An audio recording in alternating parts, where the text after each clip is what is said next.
Hey folks, it's a Buckeye Blitz. I'm Tito, Jeff Thitoff. Follow me on the X at FitHappens.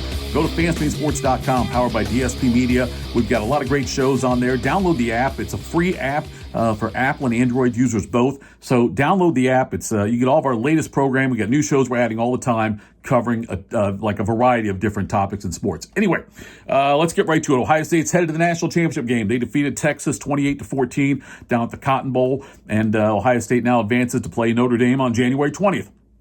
This Ohio State win against Notre Dame, the defense was really the star of the show in this game.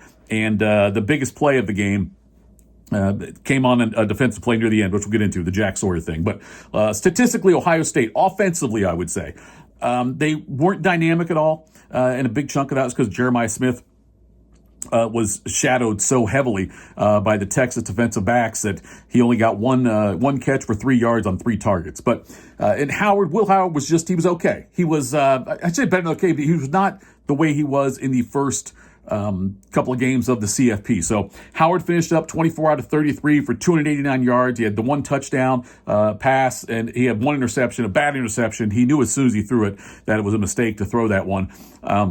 Quinshon Judkins scored a couple of touchdowns, the first of the game on a 9-yard run, and then the one that put him ahead with about 7 minutes left in the game on a 1-yard run there. Travion Henderson had the biggest play the first half.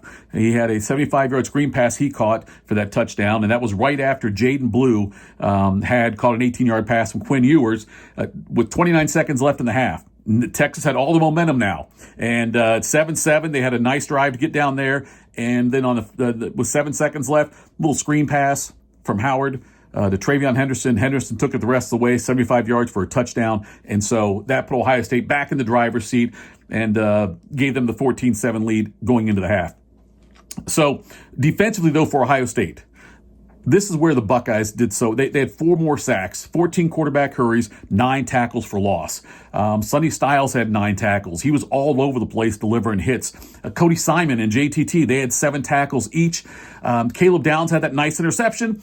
And, of course, the biggest play was Jack Sawyer, who after Ohio State had taken the lead, 21-14, Texas drives down. They got the first and goal and all that. I'm sure you've seen it a million times by now. But Sawyer goes up against his former roommate for a semester at Ohio State, Quinn Ewers, and hits him from behind, knocks the ball out, picks it up, and goes the distance. Then the 83 yards for the touchdown, and that really wrapped up the game for Ohio State. They won 28-14. Ewers was not terrible by any stretch of the imagination. He looked uncomfortable, but he wasn't terrible. He was 23 out of 39 for 283 yards, and he had 2 touchdowns and that 1 critical interception to Caleb Downs, and of course the fumble. That was the other thing too. So we'll talk more about Ohio State and Notre Dame coming up, but the defense showed again what Jim Knowles is able to do. And Ohio State has been routinely outplaying opponents in the second half.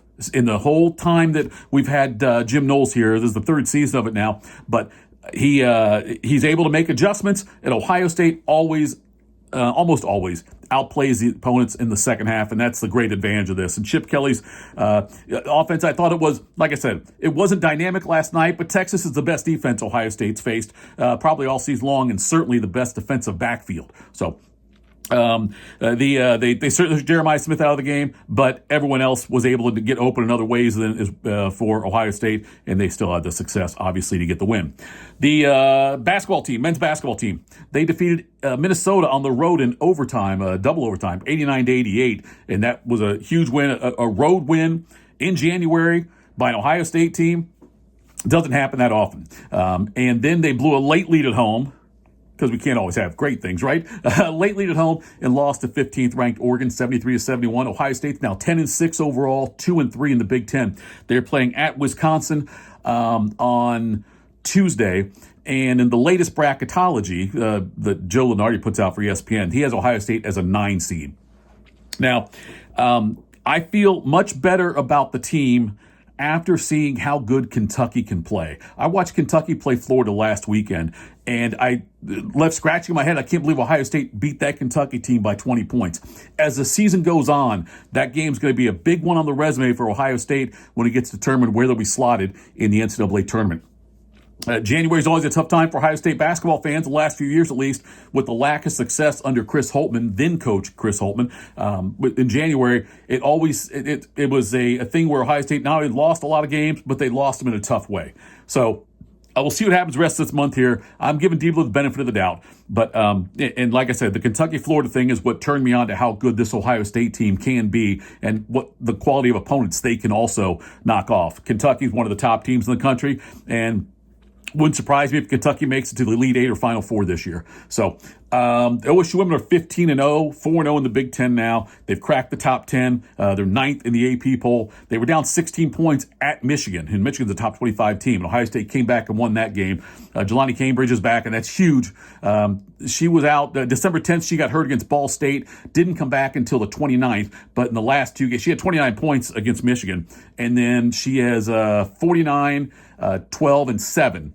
In the two games, the last two games she's played. So anyway, Ohio State women in a great spot right now. Again, 15-0, 4-0. Tougher part of the schedule still coming up, and then we got to travel out west and play USC and UCLA, both top 5 teams, and they don't get them back here in Columbus this year. So it'll be a back-to-back tough games for Ohio State coming up later on in the schedule. But right now, undefeated, 15-0 and 4-0, and looking to keep rolling. So.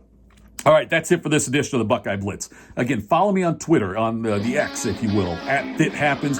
Go download the FanStream Sports app. It's free for Apple and Android users. And we got a lot to talk about between now and January 20th. There'll be a lot of basketball going on, and obviously we'll keep you up with the Ohio State news as well. All right, that's it. Take care.